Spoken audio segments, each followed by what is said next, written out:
कोई तुमसे कहे कि तुम गलती, तो कह देना सीवर वाला महाराज बोलकर गया, गलती करो खूब करो, पर शिव महापुराण की कथा कहती है गलती करो खूब करो पर किसी का गलत मत करो। बस शंकर की कथा यह कह रही है।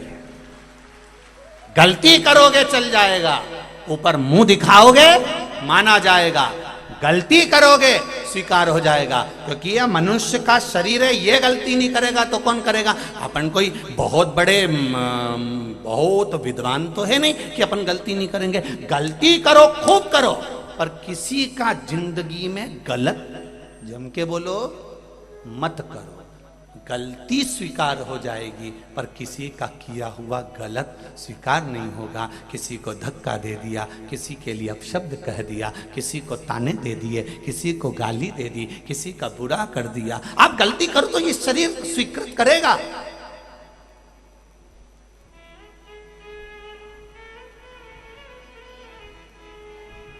पर गलत नहीं करना हमको कि उसके लिए हम गलत सोचें, उसके लिए हम गलत विचार करें। कोई आपको अगर अपशब्द भी कहे, आप उसके निर्णय का इंतजार करना, आप रुकना जरा, आप अपशब्द मत बोलना, आप उसके निर्णय का इंतजार करना। कुरुक्षेत्र की भूमि में आज भी रिसर्च करा जा रहा है कि भगवान कृष्ण ने जो गीता का ज्ञान दिया था, वो गीता का ज्ञान कुरुक्षेत्र की वायुमंडल में आज भी भ्रमण कर रहा है। उस गीता के ज्ञान को पकड़ने के लिए ना जाने कितने यंत्र कुरुक्षेत्र की भूमि पर लगाए गए हैं उसको पकड़ने के, क्योंकि शास्त्र कहता है, भविष्य पुराण कहती है, अग्नि पुराण कहती है, हमारे मुख से जो निकलता है वो कुछ दिन में घूम कर वापिस हमारे पास में आ जाता है। आप किसी को कुछ बोले हो वो पलट कर हमारे पास जरूर आएगा। आप 7 ताले में बंद होकर किसी की निंदा कर दीजिए, उस तक पहुंच जाएगी, उस तक मालूम पड़ जाएगी, ये निश्चित है।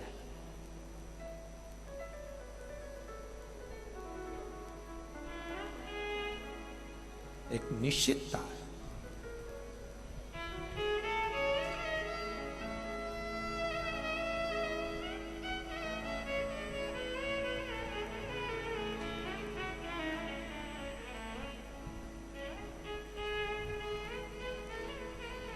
महाराज अब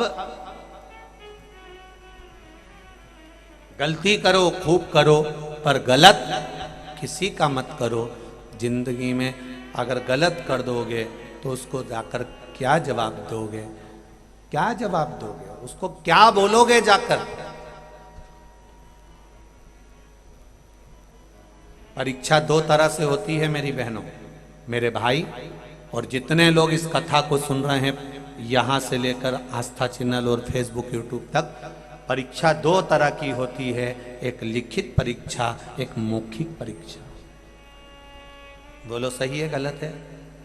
परीक्षा 2 तरह की होती है, एक लिखित परीक्षा होती है, एक मौखिक परीक्षा होती है। लिखित परीक्षा में नकल कर सकते हो पर मौखिक परीक्षा में नकल नहीं कर सकते। मौखिक परीक्षा का जवाब तो आपको मुख से देना पड़ेगा। लिखित परीक्षा नीचे होती है, मौखिक परीक्षा ऊपर होती है कि तूने संसार में जाकर करा क्या। तुम्हारे रिजल्ट की शीट मेरे वैकुंठ अधिपति के पास में होगी, मेरे शंकर भगवान के पास, मेरे नारायण, मेरे राम, मेरे ब्रह्मा, मेरे कृष्ण, मेरे शिव के पास होगी। तुम्हारी आंसर शीट जो जो तुमने पहली श्वास से लेकर माता के गर्भ से लेकर माता के गर्भ से निकलने के बाद 21,600 श्वास, 3.5 करोड़ ये रोम छिद्र जो मनुष्य के शरीर को दिए हैं, एक एक रोम छिद्र के एक एक भाग का हिसाब तुमसे पूछा जाएगा। 21,600 श्वास का हिसाब तुमसे पूछा जाएगा। लिखित परीक्षा नीचे होती है, मौखिक परीक्षा वहां होती है, वहां किसी की नहीं सुनाई पड़ती, केवल तुमसे पूछा जाता है मंदसौर में कथा हो रही थी, तू कहाँ गई थी बता। अब तुम कितना भी झूठ बोल लो कि मेरे घर में मेहमान आ गए थे तो ऐसा हो गया, इतनी देर में तो यमराज ने फिर पूरी लिस्ट पढ़ा दी। आंसर शीट उसी के पास था, टिक लगाना था केवल। तो उसने देख लिया झुटेलन बाई कैंसी, उसने तुरंत क्रॉस बना दी। आंसर शीट उसी के पास। फिर आखिरी में नंबर देखा जाएगा कि कितने नंबर मिले तुमको, उसके अनुसार तुमको फिर स्थान दिया जाएगा कि ये इसको बैकुंठ भेजूं कि नरक भेजूं, कि कोई यहीं बेतरनी में पटक दूं कि इसको फिर वापिस नरकों का भोग भोग कर नीचे भेज दिया जाए और पशु पक्षी बना दिया जाए। पूछेगा वो, फिर तुम रोगे, आंख में से आंसू निकलेंगे और वहां खड़े होकर बोलोगे। ये संसार सागर में लिखित परीक्षा यहां होगी, वहां केवल मौखिक परीक्षा में तुमसे पूछा जाएगा। बोलते जाओ धर्मराज, इसने क्या करा? मृत्यु लोक में गया था, क्या करा इसने? कोई दान, कोई पुण्य, कोई सत्कर्म करा? तब चिल्ला कर कहेगा, जीव मैंने दान करा था, देख लो इतनी सारी प्रॉपर्टी जोड़ी थी, सारी की सारी बेटाओं को दान करके आ गया। इतने में तो यमराज कहेगा, अरे ओ बेरू, कौन सा तू दूसरे को देकर आता? औलाद को तो तेरे मरने पे वैसे ही मिल रहा है। मरने के बाद किसको मिली वो दान में नहीं लिखा गया। तुम्हारी कमाई में से दुकान पर बैठकर जो कमा रहे थे, परिवार में बैठकर जो कमा रहे थे, अपने हाथ से निकाल कर क्या दिया, दान वो कहलाता है। मरने के बाद गुलाब जामुन दान नहीं कहलाएगी। सुन लो रे मंसूर वालों अच्छे से, मरने के बाद दी गई गुलाब जामुन, लड्डू ने, पेड़ा ने, 16 श्राद्ध में फोटो नीचे रख के धूप लगा के ने पूड़ी और खीर बना के फोटो में चिपका दी। इसको दान नहीं किया जाएगा। दान किसको कहा जाता है? जो अपने हाथों से दिया जाए, अपने हाथों से। एक बात आप सबसे पूछना चाहूंगा, बेटियां कोर्ट में खड़ी होकर अपनी प्रॉपर्टी का हिस्सा ले, वो अच्छा लगेगा कि बाप अपने हाथों से दे दे, वो अच्छा लगेगा? बोलो री जी बोलो, बोलो जरा जम के बोलो रे।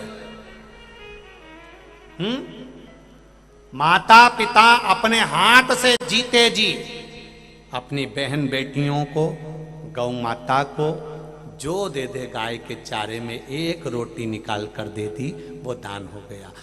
चलते चलती दुकान में, चलती चलते काम में से जो तुमने निकाल कर दे दिया, वो दान है, वो धर्म है, वो पुण्य है। मरने के बाद कोई गीता जी दे दे, चाहे गोमुखी माला दे दे, चाहे लोटा दे दे, चाहे आसन दे दे, ये सब अपनी जगह पर है, पर दान वही कहलाया जो तुमने अपने हाथों से दिया, जो तुमने अपने हाथों से दिया।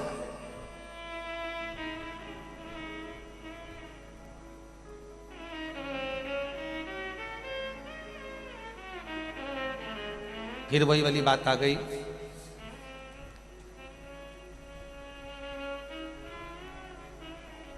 जब तक ये शरीर चले और तुम्हारे घर में चले, तब तक सब अच्छे काम कर लो। दुनिया के जितने अच्छे काम है सब कर लो। जब तक ये शरीर चले और तुम्हारे घर में चले, तब तक दुनिया के सारे अच्छे काम, दान, धर्म, पुण्य, सत्कर्म, भजन, कीर्तन सब कर लो। क्यों? क्योंकि जब शरीर चलना बंद हो जाएगा और तुम्हारे घर में चलना बंद हो जाएगी, तब तुम कोई अच्छा काम नहीं कर पाओगे। बच्चों से कहोगे तो भी वो करने नहीं देंगे। क्यों? बर्बाद में लगी है माँ। क्या करेगी अब बुढ़ापे में तीर्थ जाके? शरीर से बन नहीं रहा। क्या करोगी कथा में जाकर? इतनी भीड़ पड़ रही है। क्या करोगी वहां वृंदावन जाकर? लोग कहेंगे शरीर चले और तुम्हारे घर में चले, जब तक तुम्हारा रुतबा है, छोरा 10 रुपए दे करा, छोरा गाय को रोटी दे करा, छोरा जा गौ माता की सेवा कर करा, छोरा जा राष्ट्र सेवा कर करा। तुम्हारे घर में चले और तुम्हारा जब तक शरीर चले सब अच्छे काम कर। इसके बाद में कोई गारंटी नहीं कि तुम्हारा शरीर और तुम्हारे द्वारा कुछ अच्छा हो सके। हम तो बहुओं से भी कहेंगे, कई बहुएं इस अंदाजे में बैठी है मेरा छोरा को पढ़ा लूं, लिखा लूं, इनका अव्वल बना दूं, इनके लिए सब अच्छा कर दूं, डॉक्टर बना दूं, इंजीनियर बना दूं। बनाओ, पर साथ में आसक्ति से दूर होकर। डॉक्टर बनाओ बेटे को, इंजीनियर बनाओ बेटों को, बच्चों को खूब पढ़ाओ, और पढ़ाने के साथ में उनको संस्कारवान बनाओ। साथ में ये सिखाओ, हमारे घर में मेहमान आए प्रणाम करो, काका जी आए प्रणाम करो, चाचा जी हैं प्रणाम करो, दादाजी हैं प्रणाम करो। हमें बारंबार प्रणाम का भाव उसमें व्यक्त किया जाए, बारंबार समझाया जाए उनको। और जो सुख फिर आनंद का होगा महाराज, जो सुख, जो सुख।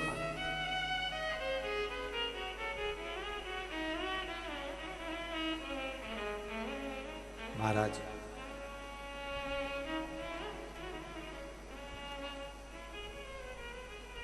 जब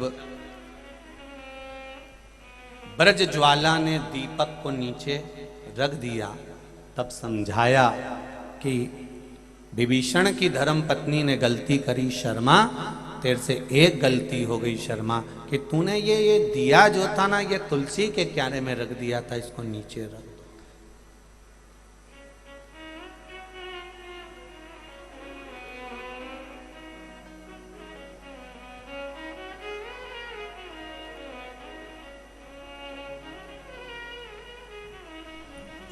तब उसे ज्ञात हुआ, तब उसे समझ में आया। महाराज ब्रज ज्वाला के स्मरण में ये चित्त वृत्ति में ये बात पहुंच गई, शर्मा की चित्त वृत्ति में भी यह बात पहुंच गई। मैं गलत सोच रही थी कि मेरी जेठानी मुझे समझाने आई है, मेरी जेठानी मुझे बताने आई है। कोई जब समझाता है ना, हमको बुरा जरूर लगता है। सास जब बोलती है ना बहू को कि बेटा ऐसा मत करो, उसमें सास का कोई हित नहीं होता। सास क्यों बहू को बार बार टोकती है? क्या सास को क्या कई बीमारी हो गई इसको कि ये सबको टोकती फिरेगी? नहीं, सास बहू को इसलिए टोकती है कि हमने पूरी जिंदगी कपड़े सिल सिल के निकाले, लोगों के साड़ी में पीको और फाल कल करके जिंदगी निकाल दी, पोछा लगाकर झाड़ू लगाकर एक एक ईंट जोड़कर ये घर बनाया है, ये परिवार बनाया है।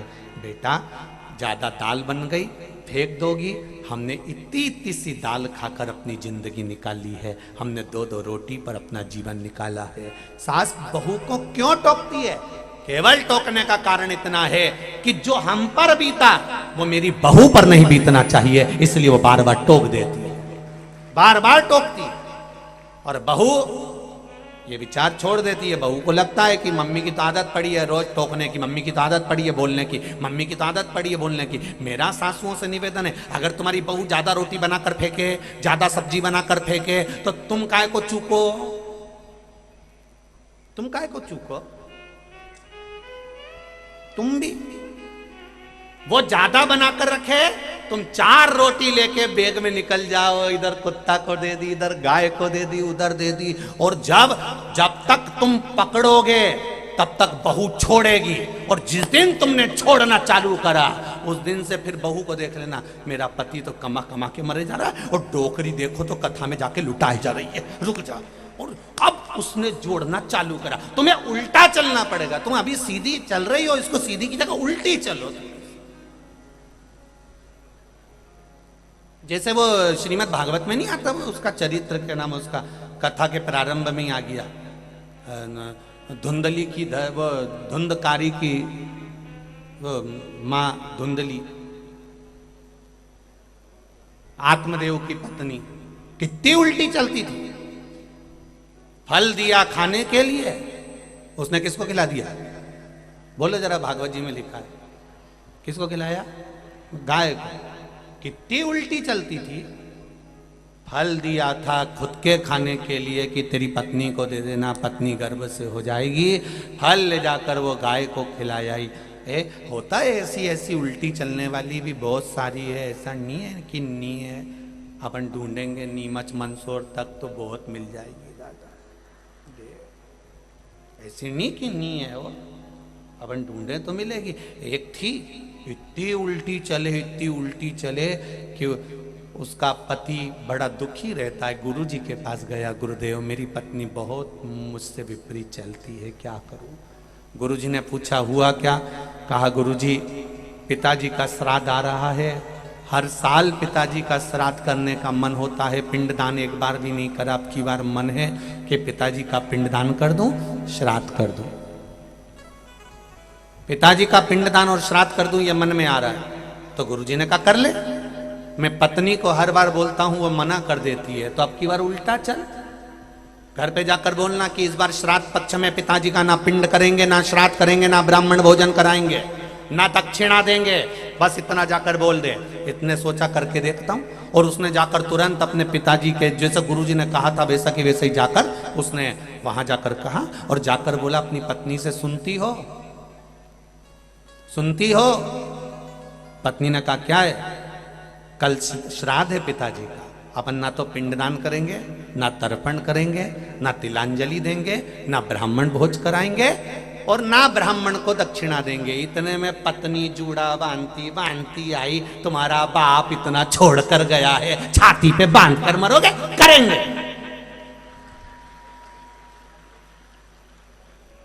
पति इतना खुश हो गया अंदर से, भगवान गजब करा, गजब। 35 साल में पहली बार इसने हाँ भरी। गुरुजी का वचन याद आ गया, हर चीज में उल्टा चलना, सीधा मत चलना। पत्नी बोली जाओ पंडित जी को नोत कर आओ, पिंडदान करवाओ और ब्राह्मण का भोजन कराओ और दक्षिणा दो। उसने पंडित जी नोत दिए, पंडित जी पूजन कराने आ गए, पिंडदान हुआ। पिंडदान होकर गुरुजी ने कहा था उल्टे बोलते जाना, और ये पिंड पूरे के पूरे बनकर पूजन होकर जब विसर्जन के लिए जाने लगा तो अपनी पत्नी से कहकर जा रहा है, मैं पिताजी के पिंड को गंगा जी में विसर्जन कर कर अब भी आया। इतने में पत्नी बोली तुम्हारे बाप ने कोई अच्छा काम नहीं कर दिया था जो विसर्जन करने गंगा जी में जाओगे, नल्ली में पटका। अब इसको यहां उल्टा बोलना था कि पिताजी के पिंड को मैं नल्ली में पटकने जा रहा हूं, तो वो गंगा में पटकवा दी। इसने यहां सीधा बोल दिया। अब इतने में तो पत्नी ने कहा लाओ मेरे को दो और मेरे साथ चलो और पटक के नल्ले में, और नल्ले में पिंड पटकवा दिए। बड़ी दुखी हुआ बेचारा, गुरुजी के पास गया, गुरुजी ऐसी उल्टी पत्नी के साथ मैं नहीं रह सकता, मेरा पीछा छुड़ा दो गुरुजी, मैं तुम्हारे चरण को धोख लगाऊं। गुरुजी बोले चिंता मत कर, इससे पीछा ऐसे छूटने वाला नहीं है। तो कैसे छूटेगा गुरुजी? गुरुजी बोले इनको इसको हरिद्वार ले जा गंगा नहवाने। क्या कभी नहीं गई और ना जाए? तो तू उल्टा चलना, तू कह दे कि सारा गांव का लोग गंगा नहाने जा रहा है, अपन नहीं जाएंगे, वो जाएगी, और जैसा मैं बताऊं वैसा कर लेना। उसने गुरुजी ने बता दिया ठीक है, अब इसको गंगा जी। इसने जाकर कहा सुनो सारे गांव के लोग श्राद्ध पक्ष में गंगा नहाने जा रहे हैं, पर मेरे को दुकान से फुर्सत नहीं मिल रही, मैं नहीं जाऊंगा। पत्नी बोली कैसे नहीं जाओगे? 40 साल में मुझे कहां घुमाने ले गए? गंगा जी नहाने जाएंगे, जरूर जाएंगे, चलो मेरे साथ। और गंगा जी नहाने चले गए। और गुरुजी ने कहा था जैसे ये गंगा नहाने नीचे जाए, और ये गंगा नहाने के लिए जैसे ही नीचे गई और गुरुजी ने जैसा बोला था इसने वैसा बोलना चालू कर दिया, आगे मत जाना।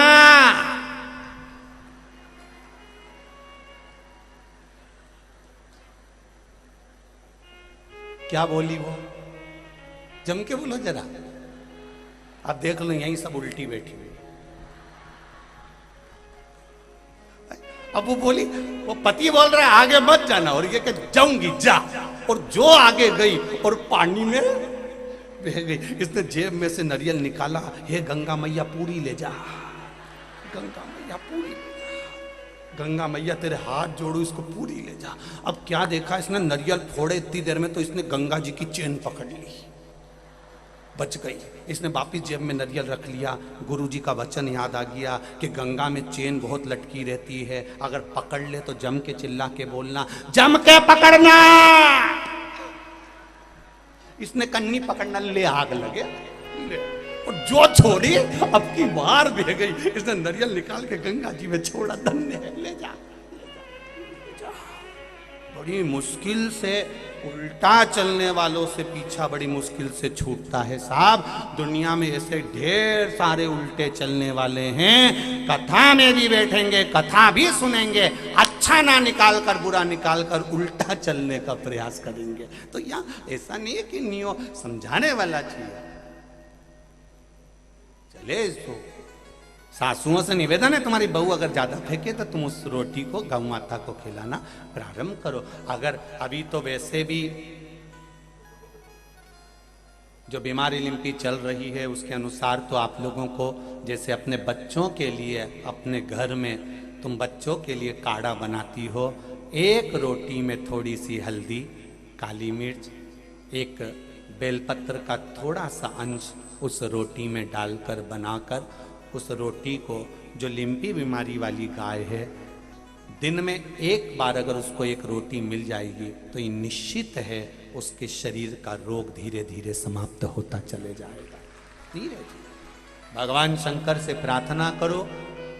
आप अपने शिव जी पे चढ़ा हुआ जल लेकर तो आती ही हो, अपने घर के लिए भी कोई गाय अगर दिख गई जिसको बीमारी हो रही है तो उस पर भी थोड़ा सा जल छीट दो, माँ ठीक हो जाए। भोलेनाथ ऐसी कृपा करो। ये बीमारी जो गौ माता में फैली हुई है, गाय तड़पती रहती है, पूरी शरीर में अंदर तक ये बीमारी पहुंचती चली जाती है, बड़ा कष्ट होता है, बड़ा कष्ट।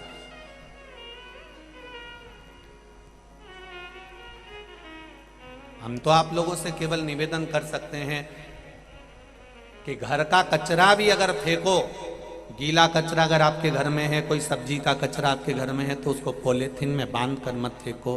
गौ माता पॉलीथीन खाती है, उसको अंदर पेट में रहते रहते कैंसर हो जाता है। उसकी उम्र अगर ज़्यादा है तो वो कुछ ही महीनों में, साल में मर जाती है। थोड़ा सा प्रयास अगर हम करेंगे तो जिंदगी सार्थक होगी। उस पॉलीथीन से गौ माता की रक्षा हो सकती है। थोड़ा सा प्रयास करें, बहुत हो।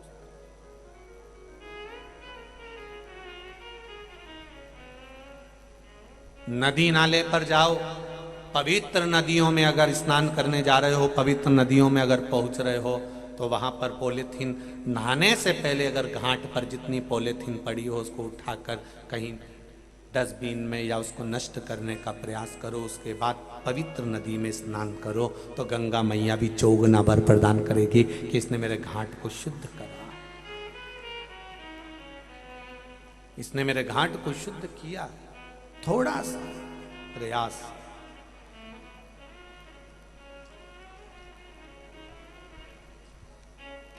थोड़ा सा प्रयास अपने जीवन में करिए, उसका सुख मिलेगा जरूर। अगर कोई समझाए, अगर कोई ज्ञान उपदेश दे, जैसे कुंभकर्ण की धर्म पत्नी ब्रजवाला भी बता रही है और विभीषण की धर्म पत्नी शर्मा ने सुना, त्रिजटा ने उनको ज्ञान उपदेश दिया। कोई साधारणता नहीं होता है। अगर लंकाधिपति रावण के यहाँ भगवान राम पहुंचे हैं तो लंकाधिपति रावण की शिव भक्ति प्रबल होगी। कंस के द्वार पर कृष्ण पहुंचे हैं तो कंस की भक्ति प्रबल होगी। कोई साधारणता नहीं हो सकती। कुंभकर्ण की 3 धर्म पत्नियां थीं। 3 धर्म पत्नी में ब्रजवाला राक्षसी थी, उससे छोटी वो घर परिवार को संभाल कर चलती थी, और करकटी तीसरे नंबर की। जब रावण शंकर भगवान की आराधना करता था तो करकटी चुपचाप से शिव जी की आराधना को देखा करती थी, चुपचाप से शिव जी की आराधना का स्मरण किया करती थी। तो उस करकटी के ऊपर एक बार भगवान शंकर प्रसन्न हो गए थे। 12 ज्योतिर्लिंग में एक ज्योतिर्लिंग कुंभकर्ण की धर्म पत्नी करकटी से पैदा हुए बेटे भीम के नाम पर बना है, भीमा शंकर। क्या नाम है? भीमा शंकर। यह कुंभकर्ण के बेटे के नाम से एक ज्योतिर्लिंग बना हुआ है। कितनी भक्ति हो।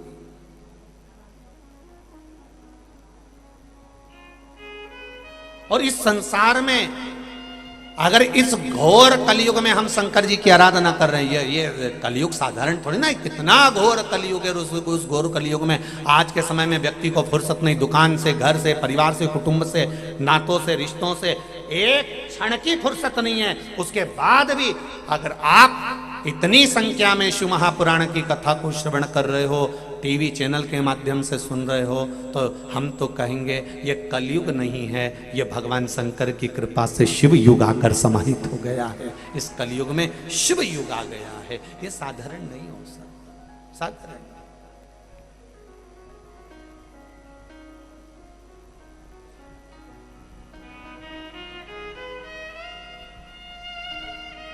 महाराज एक भजन झांसी से किसी ने बनाकर भेजा है, बड़ा सुंदर भाव उसमें व्यक्त किया है, आप और हम श्रवण करें।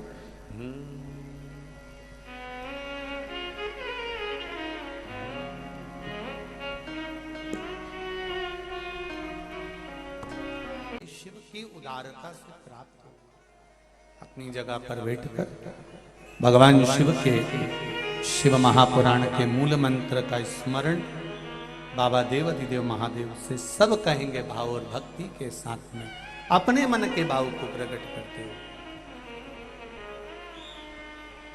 श्री शिवाय नमस्तुभ्यं, श्री शिवाय नमस्तुभ्यं, श्री शिवाय नमस्तुभ्यं, श्री शिवाय नमस्तुभ्यं, श्री शिवाय नमस्तुभ्यं। भोला सब दुख काटो माना, ओ भोला सब दुख काटो माना। शिव शंकर जपूं तेरी माला, भोले बाबा जपूं तेरी माला, भोला सब दुख काटो मारा, ओ भोला सब दुख काटो मारा। भगवान शिव से प्रार्थना करते हैं भाव। कुंभकर्ण की 3 धर्म पत्नियां ब्रज ज्वाला, तड़ित माला और तीसरी जो नित्य करकटी शिव की जो आराधना करती, शंकर भगवान को गुप्त रूप से दर्शन करती, बड़ी विचित्र।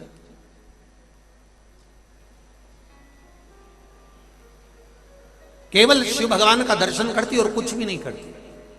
देखो, आधे से ज्यादा संकट, आधे से ज्यादा दुख तो मेरा देवाधिदेव महादेव मात्र आप दर्शन करते हो, उतने में भी मेरा शंभु काट देता। केवल दर्शन। उस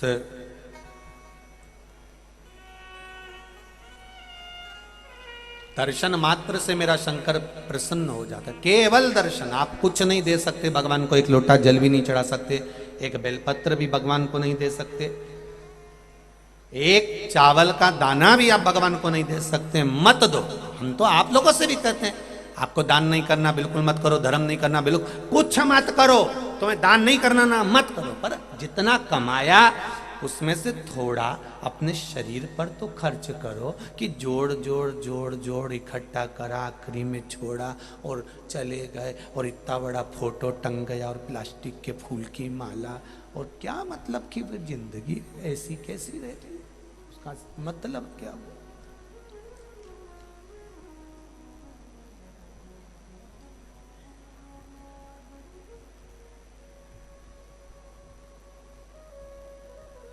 दाल में नमक कम होगा तो ऊपर से डाला जा सकता है। बोलो री जीजियो, सही है कि गलत? सब्जी में नमक कम होगा ऊपर से डाला जा सकता है, पर रोटी में नमक कम होगा तो ऊपर से डालोगे नहीं।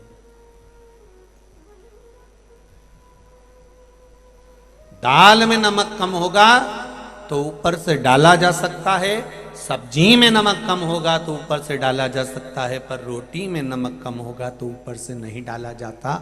उसी तरह बचपन गया जाने दो, जवानी गई जाने दो, अधेड़ी गई जाने दो, पर जो अपनी अवस्था चल रही है इस अवस्था को सुधारने का कार्य अपने हाथ में है कि हम इसको सुधार सकते हैं। रोटी एक बार बन गई फिर उसमें नमक ऊपर से नहीं डाल सकते, पर दाल और सब्जी में तो डाल सकते हैं। उसी तरह हम तीर्थ करने केदारनाथ, बद्रीनाथ, रामेश्वरम, जगन्नाथ, द्वारका 12 ज्योतिर्लिंग नहीं जा सकते, अर्थात हम रोटी में नमक नहीं डाल सकते, इतनी दूर दूर नहीं जा सकते, तो कम से कम अपनी जो दाल है अपने क्षेत्र में अगर कथा हो तो थोड़ा सा नमक अर्थात थोड़ा सा जाकर बैठ जाओ, यही जिंदगी का सुख प्राप्त हो जाए। नहीं जा सकते अपन, अपनी सामर्थ्यता नहीं कि हम इतना खर्च कर सकें, हम इतनी दूर जा सकें, लगा सकें, इतनी व्यवस्था कर सकें, नहीं है अपनी सामर्थ्यता, अपन थोड़ा तो कर सकते हैं।